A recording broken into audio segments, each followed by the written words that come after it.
The purpose of this presentation is to give a quick overview of the status of the DC Metro chapter of the Alumni Association of Lincoln University. Now, at the outset, I wanted to underscore two concepts, transparency and reasonableness, because they are essential to understanding the decision-making that has taken place from January to March of 2017 with regard to the chapter. Transparency is openness, sunshine, when someone reveals their actions on purpose. Reasonableness is when someone exercises discretion in a way that shows common sense and is rationally related to some kind of authority, even when that authority may not be clear, but it considers the surrounding circumstances. That's reasonableness. Now, the purpose of this slide, slide 3, is to give a quick background about the corporate status of the chapter. The General AALU was incorporated May 12, 2003.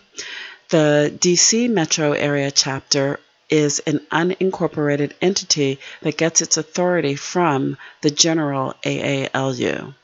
The General AALU then issued us a charter October 2012, and we applied for that charter a few months earlier, August 2012. The DCAALU has an edited handbook that has been serving as its bylaws. It's undated, but it has been serving as the bylaws. Now, the purpose of this slide, slide 4, is to show again that DC Metro Area Chapter of the Alumni Association gets its authority as an organization from the national chapter. We are not a separate organization. Now, as such, one might ask if bylaws are even necessary, but every Lincoln chapter has them, so we should too. And so again, our legal status is that we are an unincorporated, not-for-profit organization that exists pursuant to the General AALU's authority. For example, we have no separate 501c3 status. We're a chapter of the national organization. Again, we have been operating with an edited handbook as our bylaws, but that edited handbook was certainly sufficient for the General AALU to grant us a charter in 2012, although I will point out that it does not look anything like the bylaws of our sister alumni chapters. The purpose of this slide, slide 5, is to give you a timeline of the relevant facts that caused the chapter to confront leadership challenges this year. These are not all of the facts, but they do represent the relevant facts and a timeline as to what happened.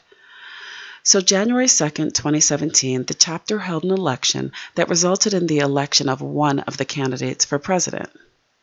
A recount was conducted on January 12th, 2017, which resulted in a different candidate being elected as president. After that, the General AALU recognized the post-recount officers. February 17, 2017, the new officers resigned due to their frustration after being unable to effect a transition.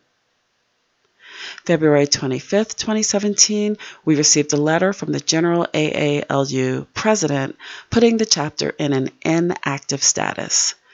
March 4th, 2017, a meeting was held in D.C. to reorganize and reactivate the chapter. And a resolution documenting all of this has been duly executed and is available for any chapter member to see.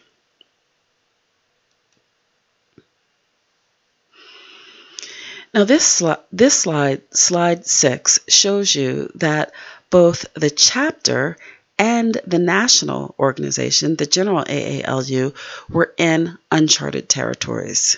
Neither the general nor the local bylaws documents provided any details on what to do in a situation such as this, where a chapter was active but had no leadership. So these facts really created a challenge. It's important to note that the General AALU's bylaws do provide examples of other situations where they can exert authority over a local chapter, but they just didn't deal with this specific situation.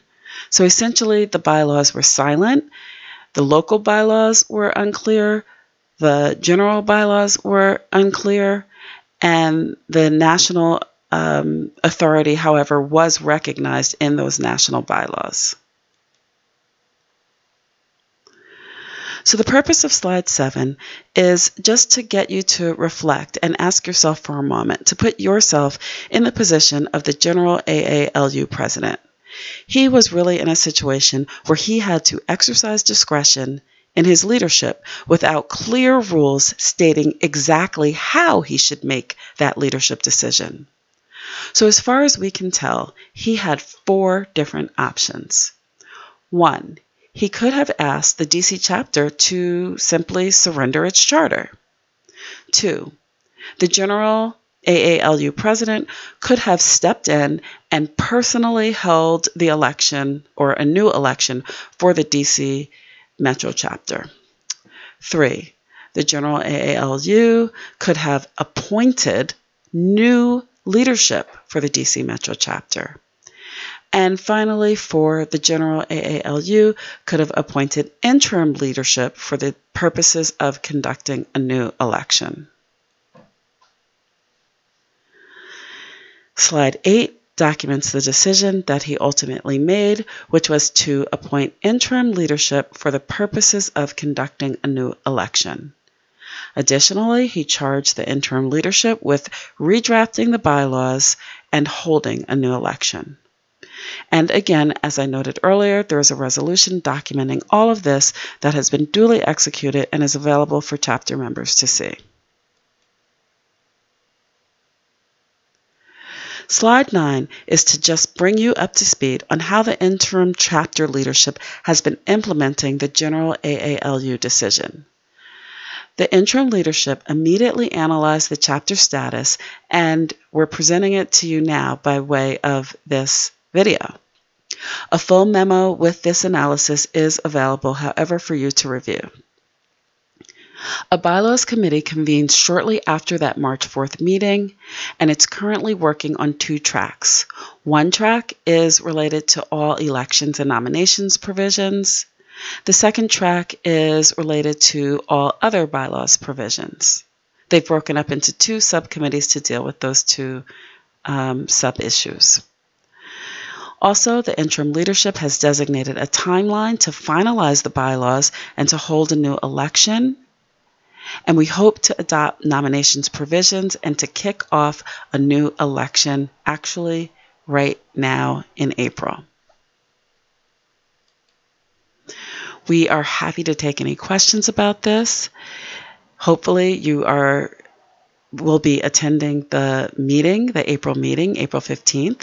But if not, please feel free to email any of the chapter leadership to have your questions answered.